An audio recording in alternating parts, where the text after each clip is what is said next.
أعوذ بالله من الشيطان الرجيم. بسم الله الرحمن الرحيم. الحمد لله الذي أنزل على عبده الكتاب ولم يجعل له عوجا قيما لينذر بأسا شديدا من لدنه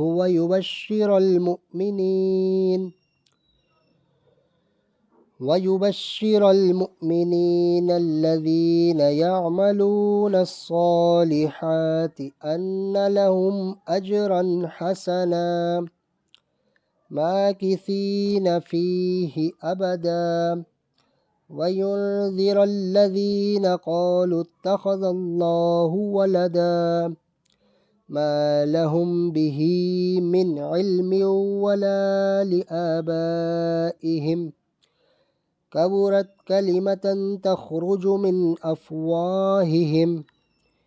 إن يقولون إلا كذبا فلعلك باخع نفسك على آثارهم إن لم يؤمنوا بهذا الحديث أسفا إنا جعلنا ما على الأرض زينة لها لنبلوهم أيهم أحسن عملا وإنا لجاعلون ما عليها صعيدا جرزا أم حسبت أن أصحاب الكهف والرقيم كانوا من آياتنا عجبا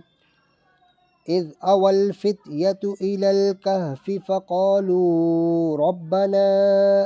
آتنا من لدنك رحمة وهيئ لنا من أمرنا رشدا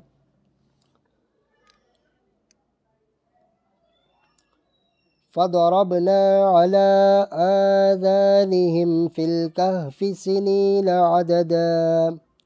ثم بعثناهم لنعلم أي الحزبين أحصى لما لبثوا أمدا نحن نقص عليك نبأهم بالحق إنهم فتية آمنوا بربهم وزدناهم هدى وربطنا على قلوبهم إذ قاموا فقالوا ربنا رب السماوات والأرض لن ندعو من دونه إلها لقد قلنا إذا شططا هؤلاء قومنا اتخذوا من دونه آلهة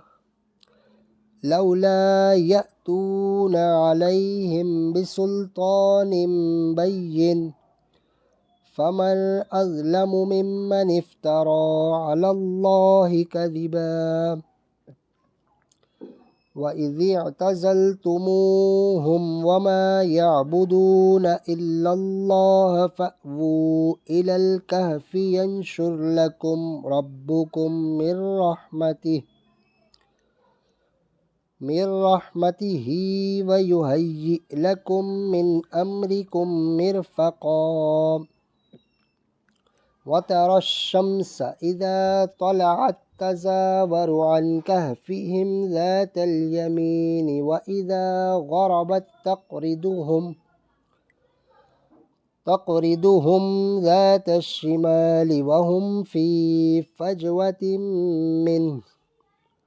ذلك من آيات الله من يهد الله فهو المهتد ومن يضلل فلن تجد له وليا مرشدا وتحسبهم أيقاظا وهم رقود ونقلبهم ذات اليمين وذات الشمال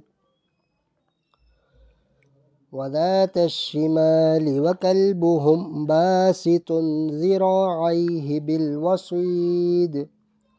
لو اطلعت عليهم لوليت منهم فرارا ولملئت منهم رعبا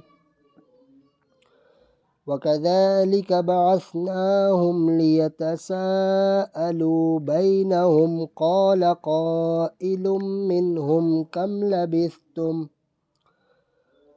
قالوا لبثنا يوما أو بعض يوم قالوا ربكم أعلم بما لبثتم فابعثوا أحدكم بورقكم هذه إلى المدينة فلينظر أيها أزكى طعاما فليأتكم برزق منه وليتلطف ولا يشعرن بكم أحدا إنهم إن يظهروا عليكم يرجموكم أو يعيدوكم في ملتهم ولن تفلحوا إذا أبدا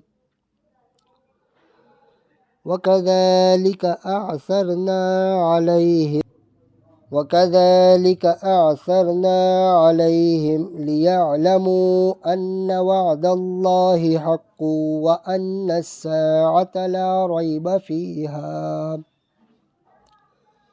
إذ يتنازعون بينهم أمرهم فقالوا ابنوا عليهم بنيانا ربهم أعلم بهم قال الذين غلبوا على أمرهم لنتخذن عليهم مسجدا سيقولون ثلاثة رابعهم كلبهم ويقولون خمسة سادسهم كلبهم رجما بالغيب ويقولون سبعة وثامنهم كلبهم قل ربي أعلم بعدتهم ما يعلمهم إلا قليل فلا تمار فيهم إلا مراء ظاهرا ولا تستفت فيهم منهم أحدا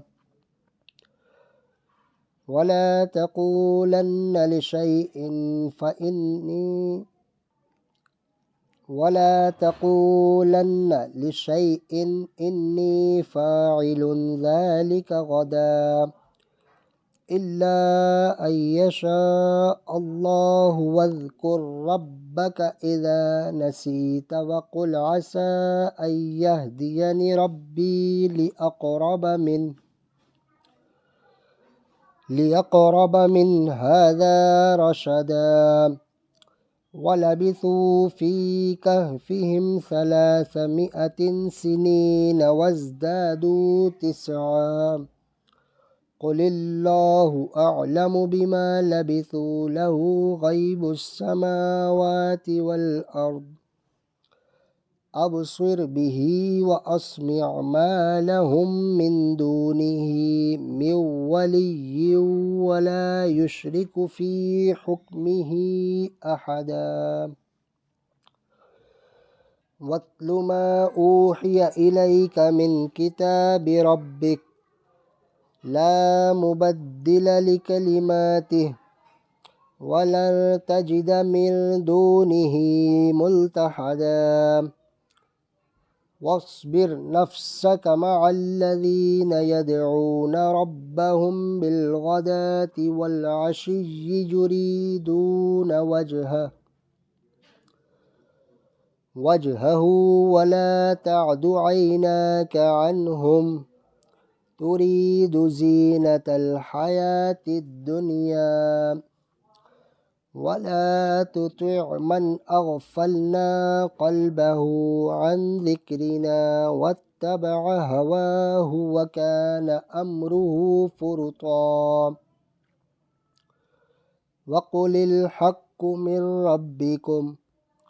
فمن شاء فليؤمن ومن شاء فليكفر إنا أعتدنا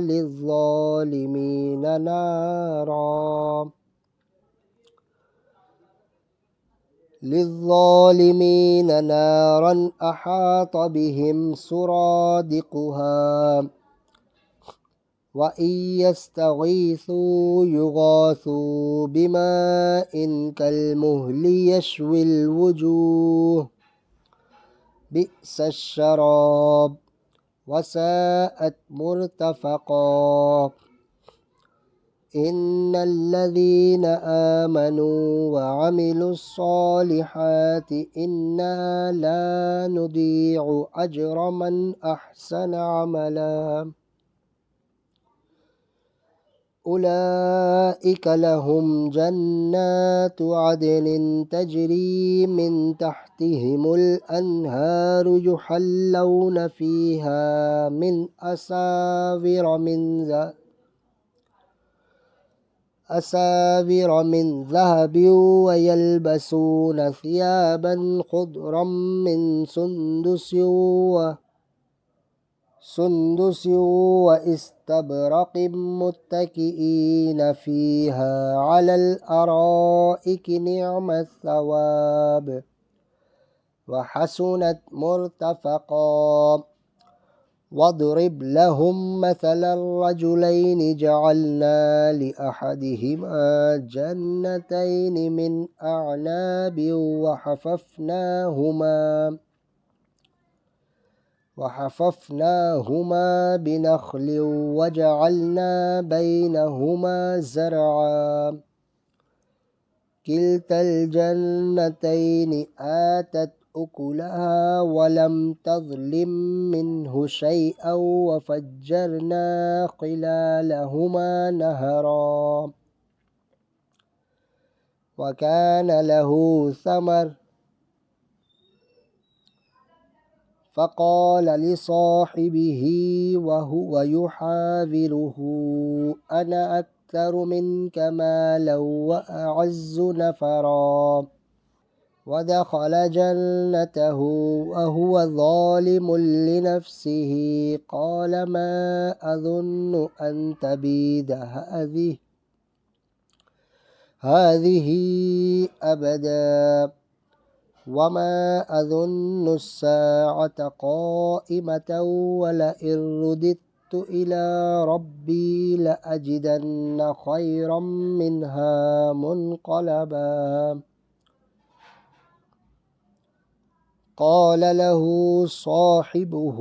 وهو يحاوره أكفرت بالذي خلقك من تراب ثم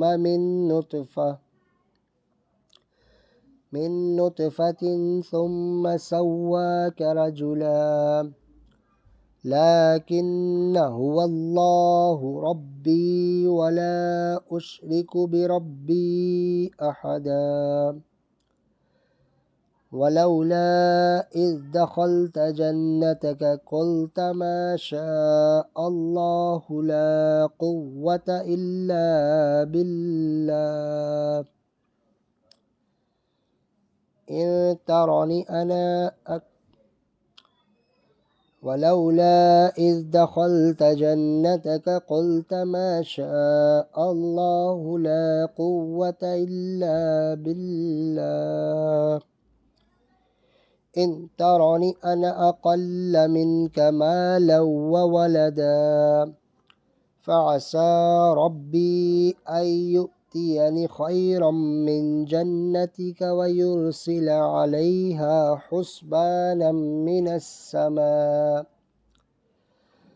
من السماء فتصبح صعيدا زلقا أو يصبح ماؤها غورا فلن تستطيع له طلبا وأحيط بثمره فأصبح يقلب كفيه على ما أنفق فيها وهي خاوية على عروشها على عروشها ويقول يا ليتني لم أشرك بربي أحدا ولم تكن له فئة ينصرونه من دون الله وما كان منتصرا هنالك الولاية لله الحق هو خير ثوابا وخير عقبا واضرب لهم مثل الحياة الدنيا كماء إن أنزلناه من السماء فاختلط به نبات الأرض فأصبح هشيما تذروه الرياح وكان الله على كل شيء مقتدرا المال والبنون زينة الحياة الدنيا والباقيات الصالحات خير عند ربك ثوابا وخير أملا ويوم نسير الجبال وترى الأرض بارزة وحشرناهم فلم نغادر منهم أحدا وعرضوا على ربك صفا لقد جئتمونا كما خلقناكم أول مرة بل زعمتم أن لن نجعل لكم موعدا ووضع الكتاب فترى المجرمين مشفقين مما فيه ويقولون يا ويلتنا ما لهذا الكتاب لا يغادر صغيرة ولا كبيرة إلا أحصاها ووجدوا ما عملوا حاضرا ولا يظلم ربك أحدا وإذ قلنا للملائكة اسجدوا لآدم فسجدوا إلا إبليس كان من الجن ففسق عن أمر ربه أفتتخذونه وذريته أولياء من دوني وهم لكم عدو بئس للظالمين بدلا ما أشهدتهم خلق السماوات والأرض ولا خلق أنفسهم وما كنت متخذ المضلين عددا ويوم يقول نادوا شركائي الذين زعمتم فدعوهم فلم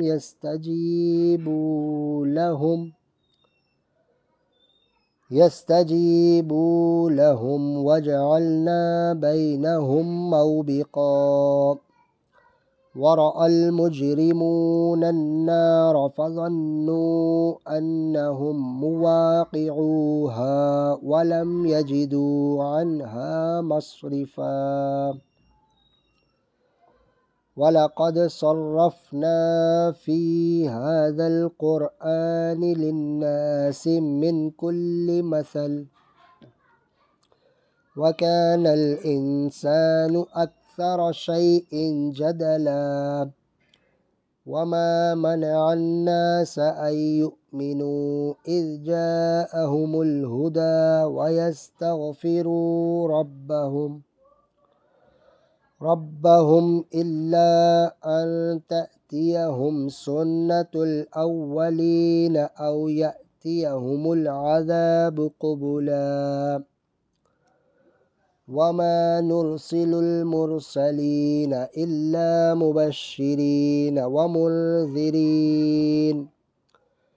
ويجادل الذين كفروا بالباطل ليدحدوا به الحق واتخذوا آياتي وما أنذروا هزوا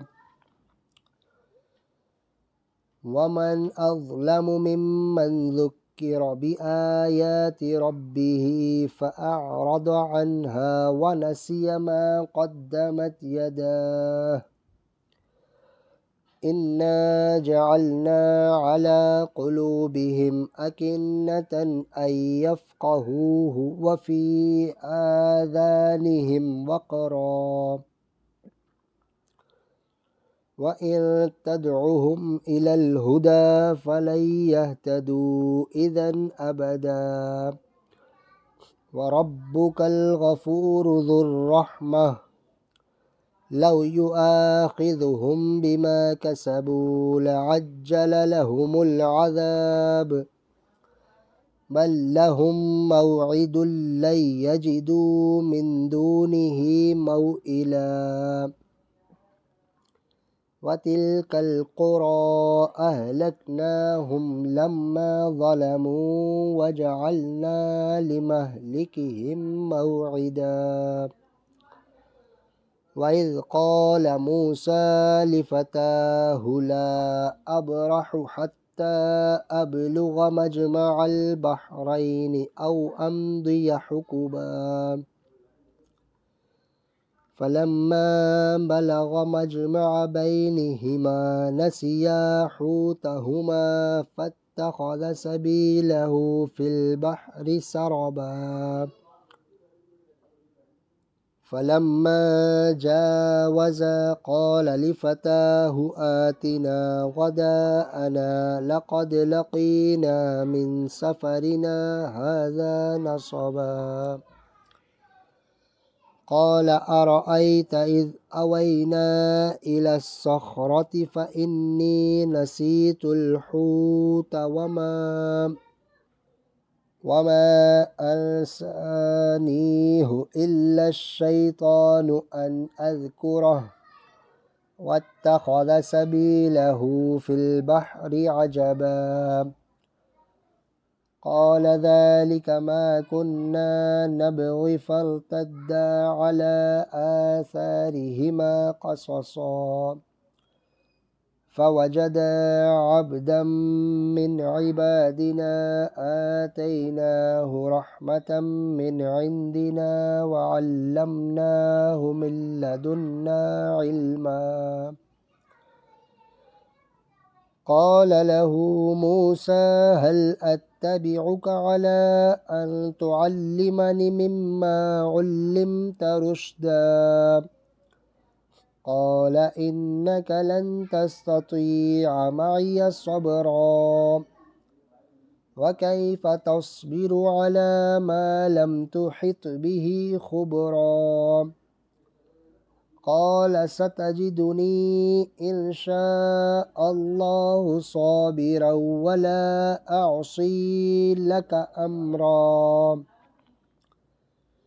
قال فإن اتبعتني فلا تسألني عن شيء حتى أحدث لك منه ذكرا فانطلقا حتى إذا ركبا في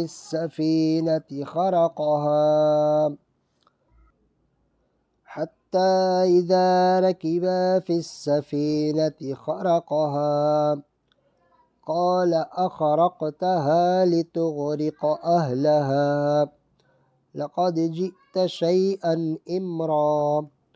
قال ألم أقل إنك لن تستطيع معي صبرا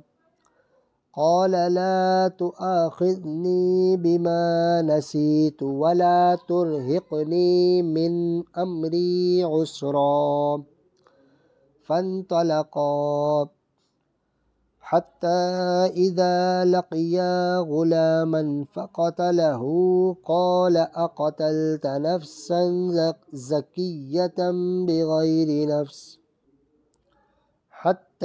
إذا لقيا غلاما فقتله قال أقتلت نفسا زكية بغير نفس لقد جئت شيئا نكرا قال ألم أقل لك إنك لن تستطيع معي صبرا قال إن سألتك عن شيء بعدها فلا تصاحبني قد بلغت من لدني عذرا فانطلقا حتى إذا أتيا أهل قرية استطعما أهلها فأبوا أن يضيفوهما فوجدا فيها جدارا يريد أن ينقض فأقامه قال لو شئت لاتخذت عليه أجرا قال هذا فراق بيني وبينك سأنبئك بتأويل ما لم تستطع عليه صبرا أما السفينة فكانت لمساكين يعملون في البحر فأردت أن أعيبها وكان وراءهم ملك يأخذ كل سفينة غصبا وأما الغلام فكان أبواه مؤمنين فخشينا أن يرهقهما طغيانا وكفرا فأردنا أن يبدلهما ربهما خيرا منه زكاة وأقرب رحما وأما الجدار فكان لغلامين يتيمين في المدينة وكان تحته كنز لهما وكان أبوهما صالحا فأراد ربك أن يبلغا أشدهما ويستخرجا كنزهما رحمة من ربك وما فعلته عن أمري ذلك تأويل ما لم تسطع عليه صبرا ويسألونك عن ذي القرنين قل سأتلو عليكم منه ذكرا إنا مكنا له في الأرض وآتيناه من كل شيء سببا فأتبع سببا حتى إذا بلغ مغرب الشمس وجدها تغرب في عين حمئة ووجد عندها قوما قلنا يا ذا القرنين إما أن تعذب وإما أن تتخذ فيهم حسنا قال أما من ظلم فسوف نعذبه ثم يرد إلى ربه فيعذبه عذابا نكرا وأما من آمن وعمل صالحا فله جزاء الحسنى وسنقول له من أمرنا يسرا ثم أتبع سببا حتى إذا بلغ مطلع الشمس وجدها تطلع على قوم لم نجعل لهم من دونها سترا كذلك وقد أحطنا بما لديه خبرا ثم أتبع سببا حتى إذا بلغ بين السدين وجد من دونهما قوما لا يكادون يفقهون قولا قالوا يا ذا القرنين إن يأجوج ومأجوج مفسدون في الأرض فهل نجعل لك خرجا على أن تجعل بيننا وبينهم سدا قال ما مكني فيه ربي خير فأعينوني بقوة أجعل بينكم وبينهم ردما آتوني زبر الحديد حتى إذا ساوى بين الصدفين قال انفخوا حتى إذا جعله نارا قال آتوني أفرغ عليه قطرا فما استطاعوا أن يظهروه وما استطاعوا له نقبا قال هذا رحمة من ربي فإذا جاء وعد ربي جعله دكا وكان وعد ربي حقا وتركنا بعضهم يومئذ يموج في بعض ونفخ في الصور فجمعناهم جمعا وعرضنا جهنم يومئذ للكافرين عرضا الذين كانت أعينهم في غطاء عن ذكري وكانوا لا يستطيعون سمعا أفحسب الذين كفروا أن يتخذوا عبادي من دوني أولياء إنا أعتدنا جهنم للكافرين نزلا قل هل ننبئكم بالأخسرين أعمالا الذين ضل سعيهم في الحياة الدنيا وهم يحسبون أنهم يحسنون صنعا أولئك الذين كفروا بآيات ربهم ولقائه فحبطت أعمالهم فلا نقيم لهم يوم القيامة وزنا ذلك جزاؤهم جهنم بما كفروا واتخذوا آياتي ورسلي هزوا إن الذين آمنوا وعملوا الصالحات كانت لهم جنات الفردوس نزلا